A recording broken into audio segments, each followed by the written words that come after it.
देखिए, एक बात तो तय है कि ये वुहान लैब से ही निकला है और ये कोरोना वायरस चमगादड़ में पाया जाता है। वुहान लैब जो है वो कोरोना वायरस में क्या कर रहा था, उसे और खतरनाक कर रहा था, जीनोम सीक्वेंसिंग से करके उसे और खतरनाक कर रहा है। ये प्रोसेस गलत नहीं होता है। आमतौर पे हर जगह हर देश में ऐसी चीजें होती हैं जो किसी वायरस जो इंसान के लिए खतरनाक नहीं है उसे खतरनाक बनाने की कोशिश की जाती है। देखा जाता है कि ये कितना खतरनाक हो सकता है तो उसे मैक्सिमम खतरनाक किया जाता है जीनोम सीक्वेंसिंग, उसमें जेनेटिक चेंजिंग करके। उसके बाद देखा जाता है कि जब ये खतरनाक की श्रेणी में मैक्सिमम चला गया तो क्या ये इंसान के लिए घातक है कि नहीं। अगर घातक है तो इंसान में फैलने से पहले ही उसकी वैक्सीन बनाने लगी जाती है और उस वैक्सीन को बना के उसका फार्मूला रख लिया जाता है कि फ्यूचर में अगर ये 10 साल 50 साल बाद म्यूटेट होके अगर ये अपना मैक्सिमम खतरनाक वाला रूप लेता है तो हम उसे पहले से वैक्सीन बनी हुई है। तो ये लोग भी वही कर रहे थे, लेकिन ये बनाने के दौरान मैक्सिमम खतरनाक स्थिति तो पहुंचा दिया, लेकिन उसी दौरान यहां से वायरस किसी को इन्फेक्ट हो गया क्योंकि इस लैब में प्रॉपर सिक्योरिटी नहीं थी।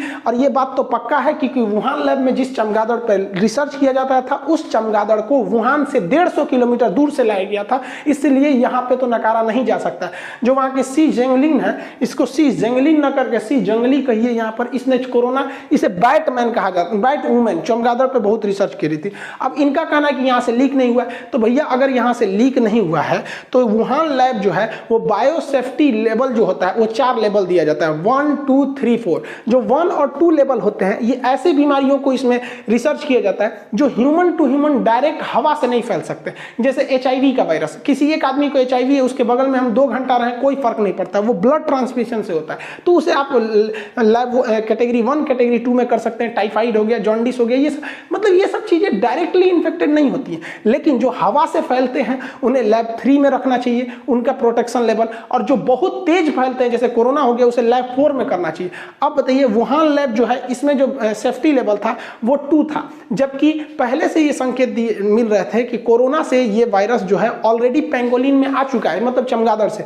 पेंगोलिन एक छोटा सा जानवर होता है इतना बड़ा, और ये ना बहुत सीधा जानवर होता है, बहुत डरपोक होता है, ये चींटी माटा ये सब चीज छोटे छोटे कीड़े मकोड़ों को खाता है, और इसको अगर कोई खाने आएगा ना तो इसके बाहर का खोल बहुत कड़ा होता है, कछुआ की तरह गोल होकर बैठ जाता है, इसको कोई खा नहीं पाता है, चाहे शेर हो चाहे कुछ भी नहीं खा पाते हैं। क्या है, और ये कोको आइलैंड वाला मात था, मोदी जी तक भी पहुंचा है।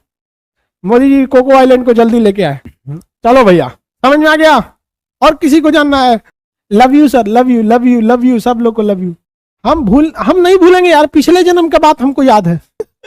अब इसमें ही बवाल करेगा सो, खान सर भूत है, इसको पिछले जन्म का बात याद है। सोचा पाकिस्तानियों को मजाक और सीरियस में अंतर ही समझ में नहीं आता है। वो सब किस दुनिया में है, सब अभी समझ में नहीं आता है।